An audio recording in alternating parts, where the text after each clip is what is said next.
大家好，我是明叔，今天又准备出去赶海了。我们现在已经正在船上，准备要开船。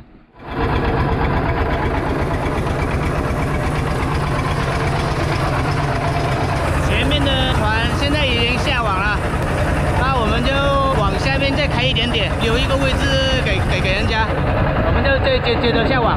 这个是人家下的旗标，哇，他下了好多排在里面哦。 估计下了4、5排在里面哦。等下要打算下这个虾网，这种网是专门抓虾的。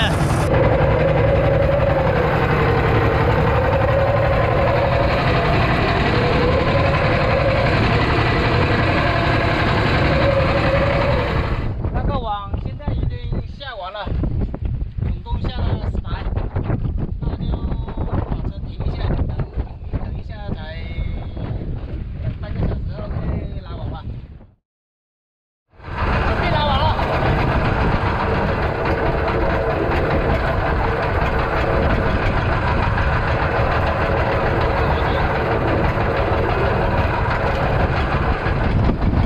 哇，现在那个网现在已经拉完了，那浪现在很大，那我们就今天抓不到什么，没有什么收获，那我们现在就抓紧时间回港，别的船现在已经回港了。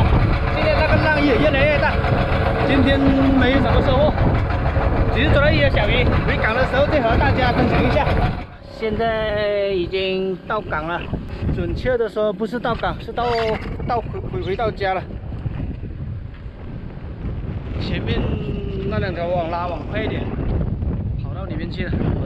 我们的船就搁浅在这里了，没办法了，就在这里。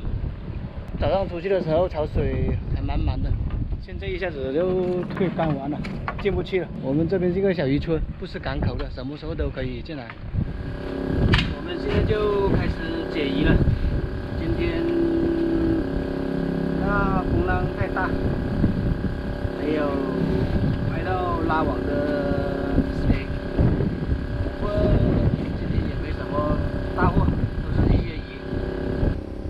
那我们就把那鱼挑，等老板过来的时候再称给他。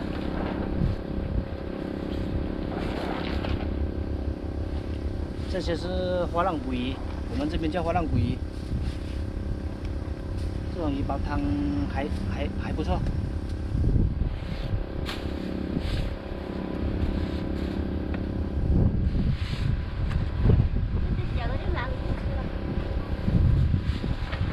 这些小的，老婆说拿回去分给那些街坊邻居吃了。卖也没有多少钱。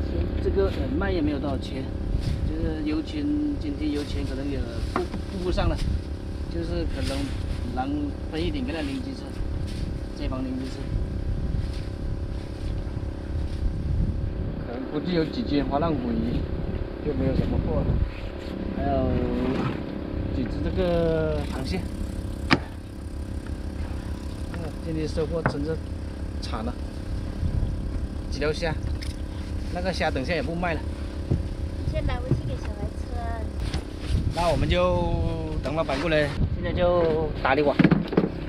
现在那个那些鱼和螃蟹都称完了，老婆下来说那花浪捕有。 5斤多，不够6斤，也有100来块。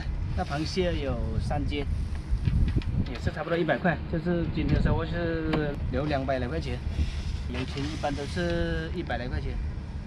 那今天的收获就没有收获了，百干一听。那今天视频就和大家分享到这里，喜欢民宿的朋友在下方留言关注，拜拜。